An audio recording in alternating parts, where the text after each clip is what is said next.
Oh, well, we're finally on now. So we just missed we missed the whole content. What's up, man?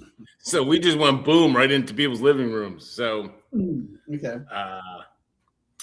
Well, welcome, I guess. Normally I have a countdown so I can be prepared, but Jay Staples, Kevin Petersen, we do Family Matters, sponsored by Kevin's home headquarters, Jaywalker Lodge, up in Carbondale, Colorado. And we do this every week to the best of our ability. I have been getting some feedback that we're kind of all over the map, but with times and days and stuff. But like I remind people, you can always watch the replay. So, but if you're joining in live, then welcome. If not, anyway, we do this to the best of our ability. So, well, Kevin, how are you doing? I'm doing good, Jay. How are you, man? It's good to see you, buddy. Good. Well, obviously, I'm taking all the email hits for the show. So you just sit back and be the be the diva, be the what everyone comes to hear.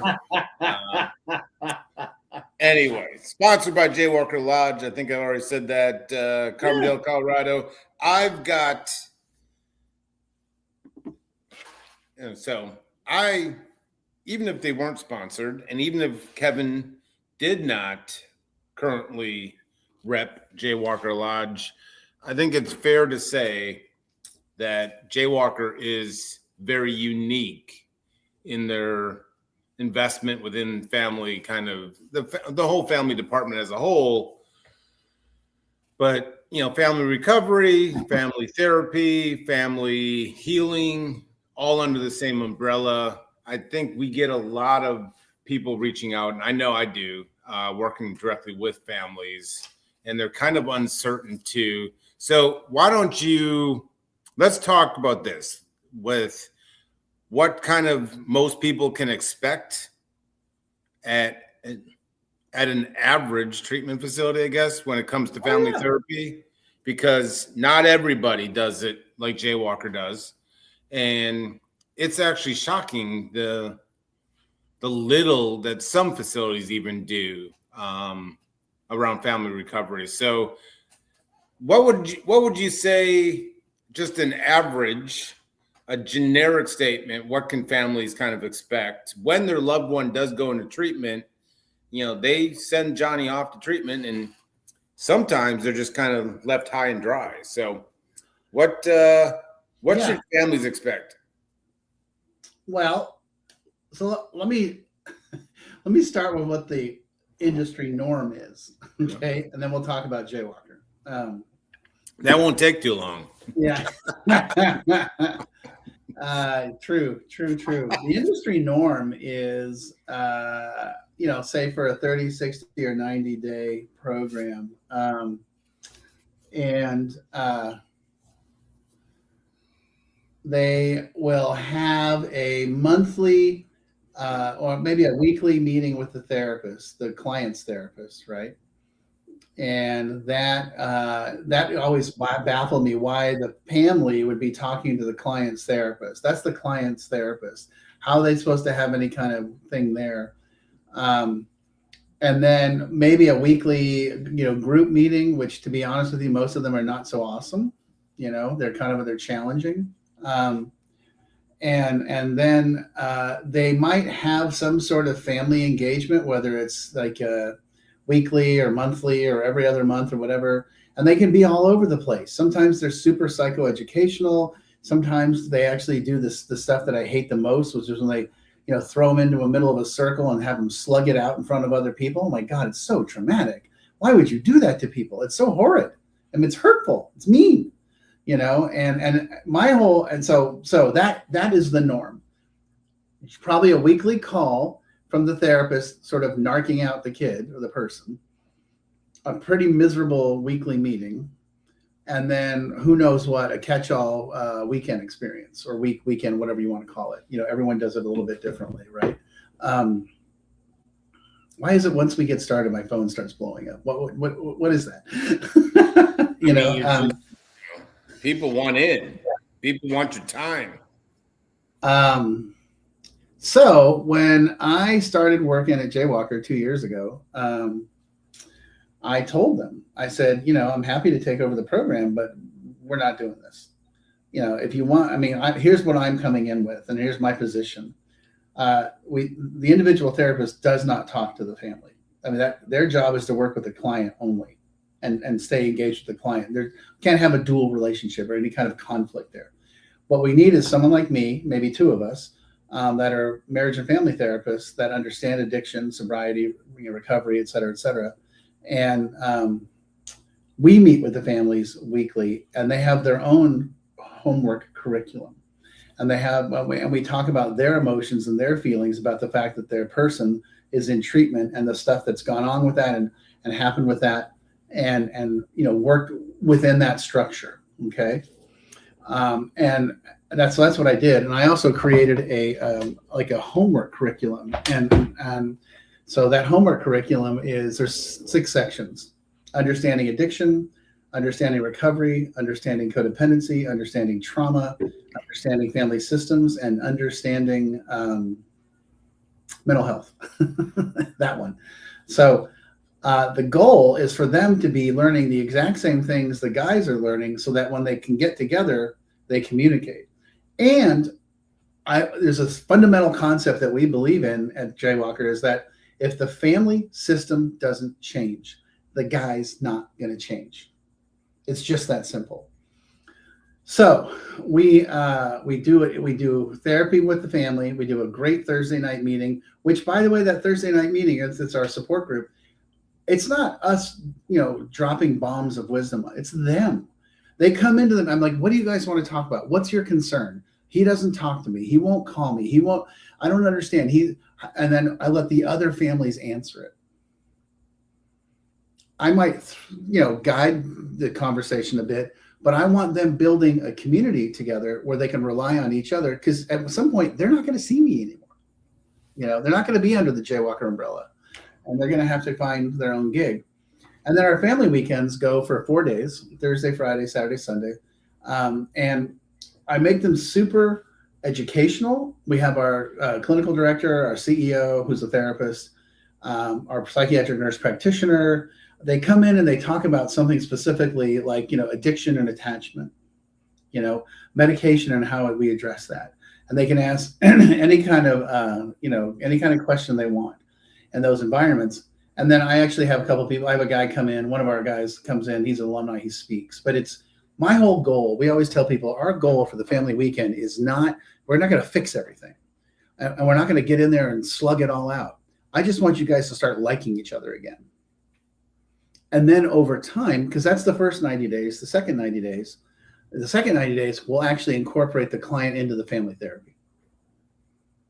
And then we start talking about what's next and how we're doing it. But the first 90 days, he's got to be working on him. You got to be working on you. We got to change the way we're doing things. We can't just come back and slug it out. That's not going to work. That's a long answer, man. I'm sorry. No. And all the while, I need to process the fact that I cannot read certain things now, and I have a pair of readers. So, yeah. So we got a comment, and I do. I want me to read it. I think I got it all. Okay. It also points out, you can read it. It also points out, like, people are a little upset that we don't have a set time. So we're going to have to work on that. Mainly my fault. No, it's a team effort, baby. There's no. Now, in our family system, Jay, that's not how we approach things. We don't throw blame and attack. See what I did there? Now, here's the other. So let's go to perspective. If given the opportunity, I would send everybody through Jaywalker, and just to make your life miserable, quite frankly. I think they would get a lot of great treatment, and you would, anyway, that was the sideways jab. But let's go kind of the average here and so forth. And sure. I will bring to you a lot of common themes when I'm doing family recovery coaching calls. And this is mainly, some post-intervention, people are in treatment. I got some families that, some have said no, or some are out on the streets, but let's just talk about what you're talking about. You outline tremendous, like it would be amazing if everyone adopted the Jaywalker kind of family program. So, but here's the issue that I have, or a common issue with the family is, most doing these 30-day insurance-based treatment centers and so forth, they're getting halfway through, it's, entering the final week, and families like, well, I'm not even sure what the next plan is, where they're going. I talked to the therapist, and they're open-ended and so forth like that. What I've noticed, and I'm not putting blame on the people's personal therapist, but mainly these aftercares are for the most part driven by the client or something like that. And what I think families either fail to realize, or even maybe are not even aware of, that they can raise their voice, not yelling, but they can call this facility and point out, like, hey, he is not welcome home. I want him to go into sober living. The treatment facility should support you 100%, but the treatment facility, most on average, we're going straight in the middle average. Most of these facilities, want their client, which is currently in treatment, to feel supported as well. So they're not going to be the bad cop or make these like, you must go to transitional program, you must go to sober living. They will say it if the family or outside resources need it. But I think the family needs to hear these words, that it's all right for them to say, he's not welcome back home. Okay. Right? Yeah. Oh my gosh. You just defined most of my week this week, is helping the family set the boundary that, let's just use Jaywalker example. We consider ourselves a year-long program. It's in 4 90-day segments. The first segment, starts out at what you would probably think is inpatient / PHP. Second segment, these are all 90-day segments. Second segment is IOP, all under our roof. Third segment, sober living, under our roof. That all comes with drug testing, accountability, therapy, psychiatry, groups. But we lower the rails at each spot. And the fourth 90-day segment is outpatient therapy only. And you can generally live where you want. Okay, so you can imagine that around day 60, the guys are like, I'm not doing this. And pre-Kevin, PK, 5 PK, 10 PK, yeah, good old times. The guys and the therapists would make up the discharge plan, and it would just be like, a hope and a prayer. Well, you're going back to Houston? Well, let's go ahead and call this therapist and call this IOP program, and here's a list of meetings. Go get them, Tiger. Come on, the failure rate on that was dramatic, right? So what we have learned is the longer we keep you in our continuum, the better chance you have of staying sober after you leave, whether it's 6 months, 9 months, or a year. I know that sounds remedial, but it's just something you have to present. So what I spend a lot of my time doing is working with the families and coming back to your statement and showing them how to say, I love you, but the answer is no.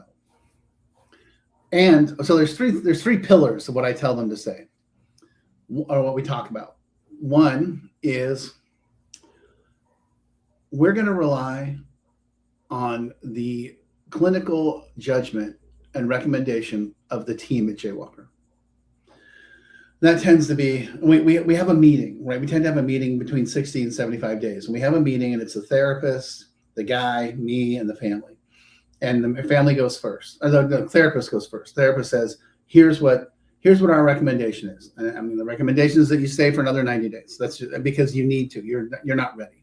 Now, some guys have families, and that's a whole different story. Don't get me wrong. But you're just not ready to go home, and based upon our statistics, you're going to relapse. So no. Then mom and dad get to say, okay, well, we're gonna follow the recommendations of Jaywalker, and we believe in that system, and we will fund that, but we won't fund anything else.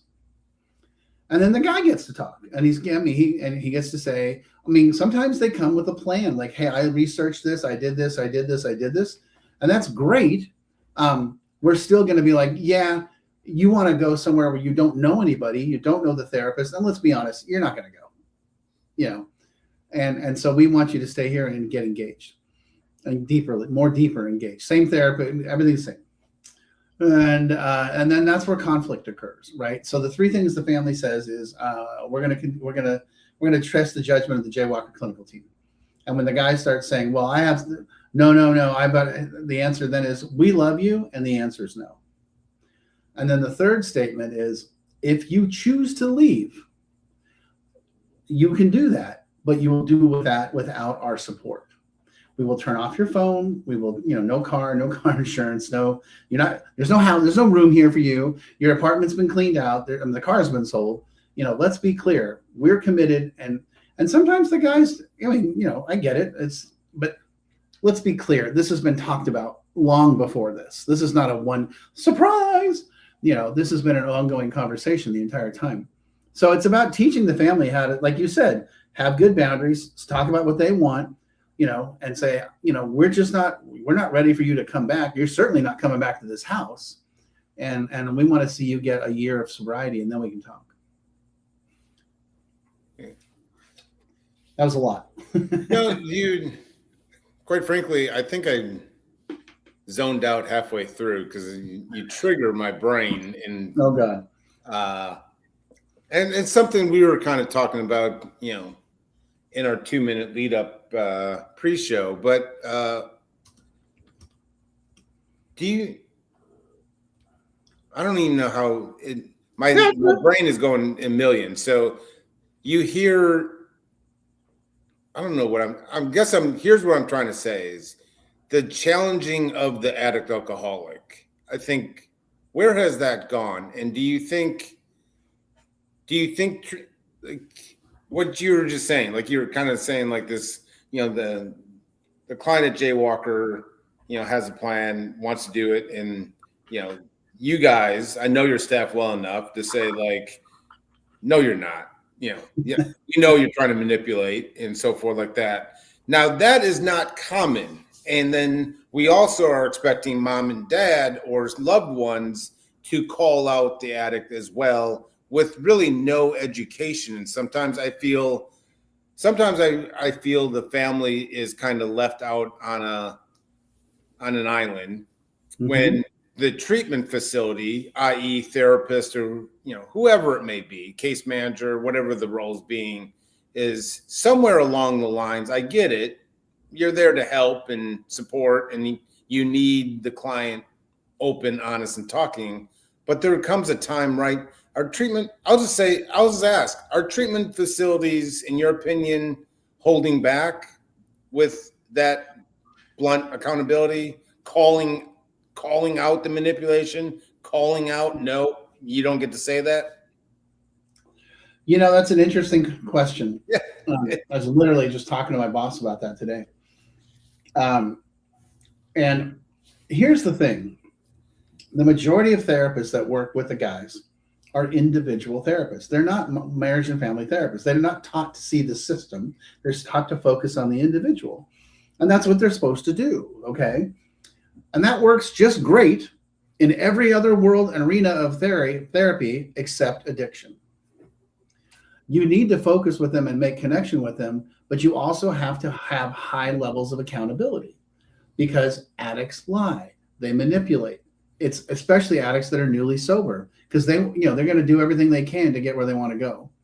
So one of the things we're doing, we're kind of instituting like a mini MFT camp with a therapist, where about once or twice a month, me and the other LMFTs sit down and talk to them about, hey, look, I want you to understand something. It's okay for you to hold them accountable. I know you think that's going to break your therapeutic alliance and they're going to get mad at you. It's okay for them to be mad at you. Yeah. You're their therapist. They should be mad at you. You're not there to be their buddy. You're there to hold them accountable and challenge them, because we only have them for a limited amount of time. And that's the most important thing to remember, is that you can still make connection with them and hold them. It kind of reminds me of a sponsor there, Jay, to a certain degree, where my sponsor loves me, but he doesn't let me slide, man. Yeah. And by the way, the therapist I have, I think she thinks I'm great. I don't know. But she holds me accountable, and she has no problem with that. I get homework, Yeah. And I mean, it's the age. Like, some of the best things I learned while in treatment, or clinical or something, it took a few years to finally sink in. But you're right in the saying, like, I don't think therapists. I think there's a healthy balance, and it's not about holding them accountable. But yes, I think most people respect the therapist more if there is holding, accountability enters it, and they're also able to kind of decipher, hey, yeah, Jay may need the loving touch today. Like, he doesn't necessarily need the in your face, throw it up, his words. He just kind of, and he can be that kind of therapist, but also, remind me that you don't get to just kind of run the show at the same time. Do you realize you're being selfish in this moment? I get it. Like, you can justify and go to bat for me, but also casually mention, but you also realize you're being very selfish in this. And it's like, yeah, that is a healthy balance. And I think the really good therapists, quite frankly, I'll just say this, the really good therapists are no longer working at facilities. They've got their own private practice. So. Well, yeah. I mean, that's kind of one of the things. So, yeah. Yeah. Yeah. Well, I mean, I think the most important thing is I totally get what you're saying, is that, I actually used to go back to my school in Denver, Regis, and the woman who taught addiction stuff was like, hey, I want you to come talk to the class. I'm like, all right, what do you want me to tell them about? You want me to tell them my story? You want me to tell them the therapy? She's like, tell them everything. And so I would be like, let me tell you about myself. And then I went to grad school, and now I have a private practice, because I did 3 years in a community mental health facility, where I have to admit I was making $38,000 a year. Okay. That was in 2014. I could not pay my bills. Okay. So I was like, see ya. And then, a lot of people were like, well, why don't you go work for a treatment center? Yeah. You know what they pay? $45,000 a year. Yeah. That didn't work for Kevin, and not that I'm looking to be, insanely well. I mean, you're not going to be insanely wealthy, but you can make a good living, So anyway, I would go talk to these guys and be like, look, I know that they're teaching you to be, unconditional positive regard, and, can help your client find agency and be on their team and be on their side. And I think that's great. I said, but you got to understand something. 90% of the other people that you're talking to aren't lying to you. They're not hustling you. They're not trying to use you to get what they want from their family or their system or something else, and addicts and alcoholics, the other 10%, that's exactly what they're doing. And if you don't push back on them and very gently hold them and be like, no, not doing that, they will run right over you. And they will get you to do whatever they want. And won't respect you. No respect whatsoever. It's like kids. Yeah, it is. Because they are. But you got to hold them accountable, and you can do it with love and compassion and empathy. It doesn't have to be the big stick, It can very much be love and empathy and compassion, and say, hey, I love you, but we're not going to do it this way. We tried that before, and most of the guys at Jaywalker, this is not their first rodeo. Okay. Yeah, and we've tried this before, and we're not doing that again. We're going to change the system, which will hopefully help you change the way you go about things. But if you choose not to, that's your choice. You're just going to do it without our support. Yeah. I definitely think it's gone. And then on the flip side of that is, I think too often it's being, forced, I don't know if it's the right word, on mom and dad or the loved one to be the strong arm or the one calling, the actions out or something like that. I think I think mom and dad there's a place for that, but they also need encouragement and guidance and coaching and treatment facilities. I just say, let's just say average. I'm not going to, say all or never, but I would say a lot of the mid-tier kind of treatment facilities, you don't get that accountability. You don't get that calling out. And I'm not. Let's just not pick on therapists either. I'm talking in group work. I'm talking, the techs. I'm talking about day-to-day interaction. So this isn't just a finger point at therapists one-on-one. Take opportunities to do all in group and then process it in one-on-one. Or there's always ways around it. You clinicians are clever people, but I mean the techs too. Holding them accountable and not just being their best friend. So I think, we're in a business, and sometimes I think let's keep them comfortable so they stay is kind of the corporate motto sometimes, and that's not doing anyone a favor. No, not at all. And I also tell you that they don't invest in family programs. You know what happens when you invest in family programs? They don't come back. The guys they don't relapse. They get better, And so, if I'm a 30-day program that survives off insurance and knowing that these guys are going to come back 2, 3, 4 times, why the hell would I put money on this guy who's going to teach the family how to hold them accountable and not keep paying me, Oh, that Kevin Petersen always causing Jesus. Troublemaker. Jesus. Stir the pot, baby. Well, we're still on the air next week, some of these big dogs, they go after the little man, but we do this to the best of our abilities on Fridays, right around this time. Yeah. So we will try to commit. I'm not even making it. I've been probably 6, 7 people now in the last week and a half have pointed out it's very tough, but you can always watch a replay. You can always respond on the replay, and we will get to it that following week. You can email, you can direct message, or whatever the kids say. But anyway, Kevin, always a pleasure. So you too, buddy. If we're still on, if we haven't been taken down, because Kevin shaking the bushes. Going after the man, baby. Going after the man. Always Kevin.